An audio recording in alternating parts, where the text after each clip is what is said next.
que mesmo espalhando, pois hoje, pela segunda vez, nesse domingo de Ramos, a nossa catedral e todas as igrejas estão fechadas e vazias.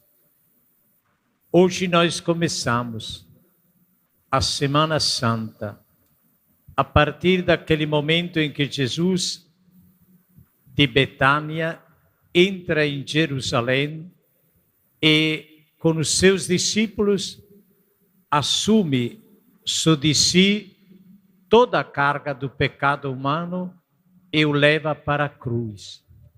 Esta é a Semana Santa, a semana mais importante pela Igreja, a semana que dá resposta àquelas perguntas profundas que estão dentro do coração de cada homem, sobre a vida, a morte, a existência além da morte, a vida eterna.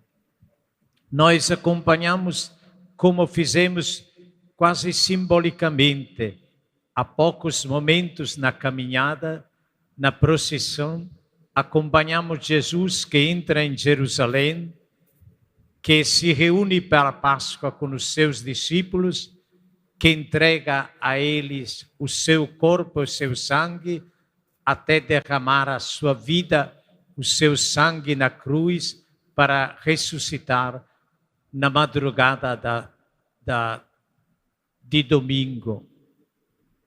Nós sentimos que toda essa caminhada, a partir de Betânia até a cruz, leva cada um de nós a pronunciar aquelas palavras que o centurião aos pés da cruz colocou, resumindo todo o percurso do Evangelho de Marcos.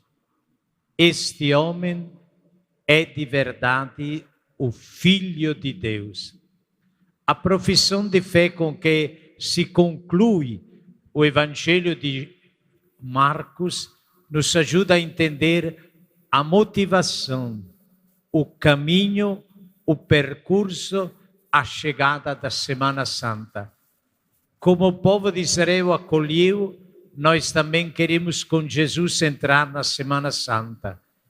Queremos acompanhá-lo na sua paixão e morte, mas queremos, sobretudo, diante da sua cruz, reconhecê-lo como o Salvador, como aquele que veio a mando do Pai para salvar a humanidade.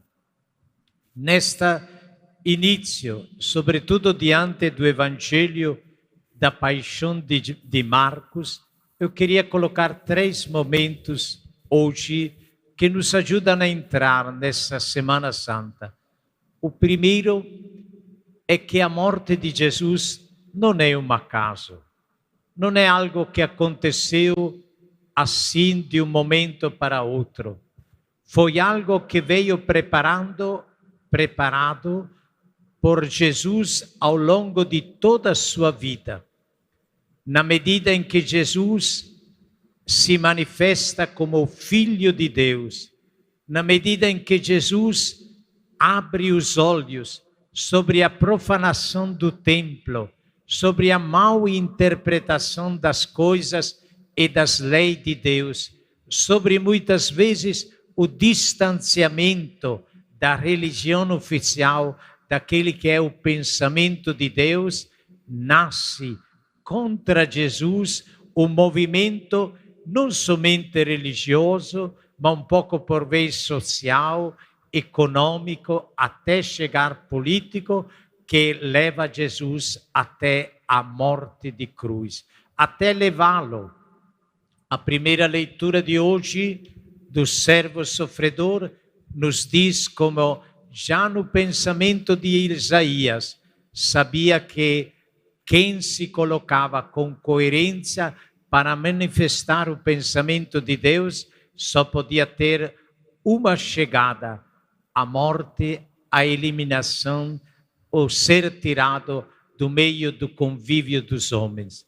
Por isso, esse é o primeiro pensamento. Quem como Jesus segue a verdadeira religião tem como ponto de chegada a hostilidade do mundo hoje como ontem e a morte como consequência.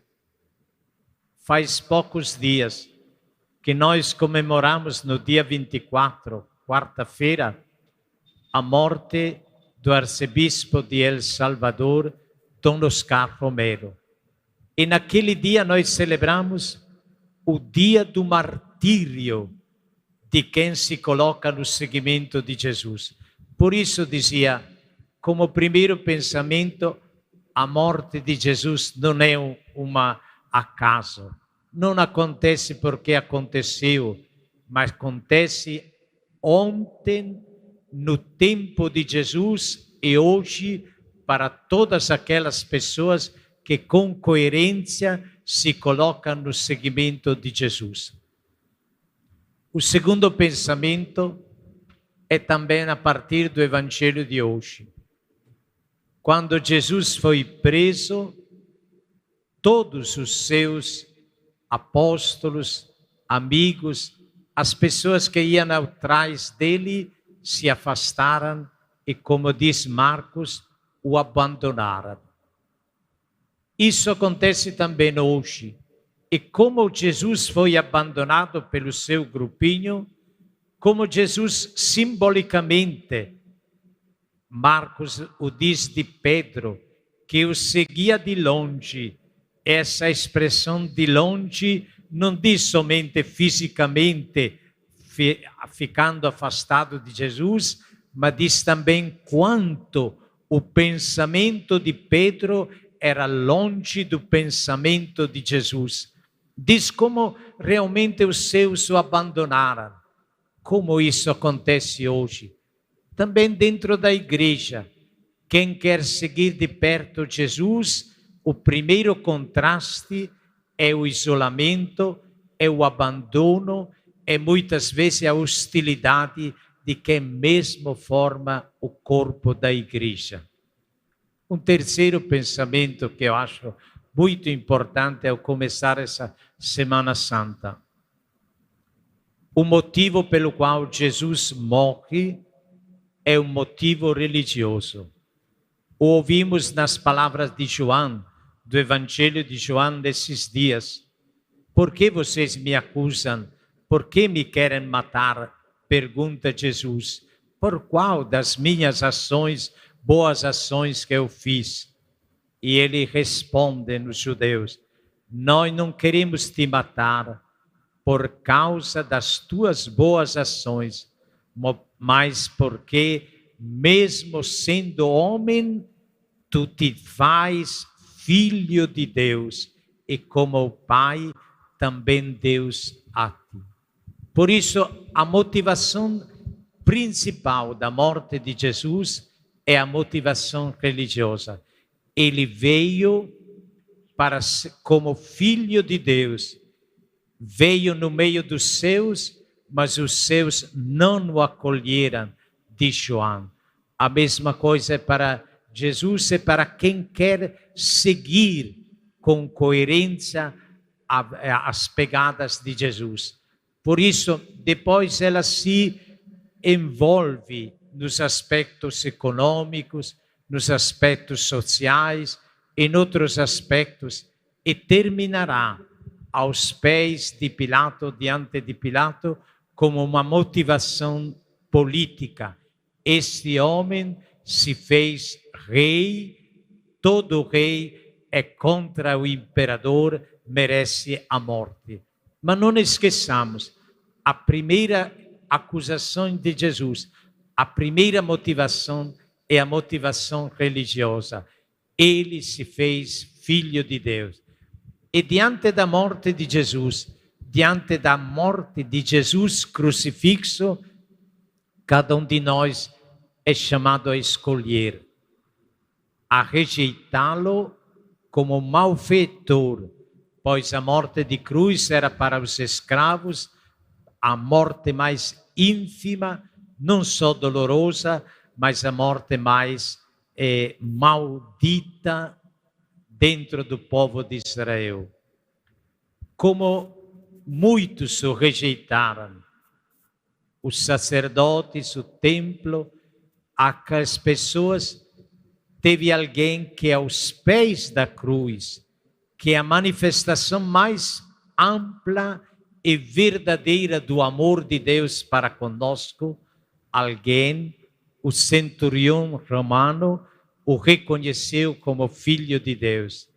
De verdade, este homem era o filho de Deus. Queridos irmãos e irmãs, ao começar o caminho da Semana Santa, nós também somos colocados diante dessa escolha, ou rejeitar Jesus, o seu ensinamento, a sua presença como Filho de Deus, ou acolhê-lo de verdade como Filho de Deus, como aquele que veio para nos salvar, como aquele de quem depende ainda hoje a salvação da humanidade inteira. A cada um de nós, a cada um de você, meu irmão e irmã, é dada a possibilidade nessa Semana Santa de escolher.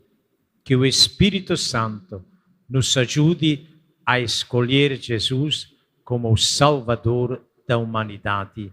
Amém.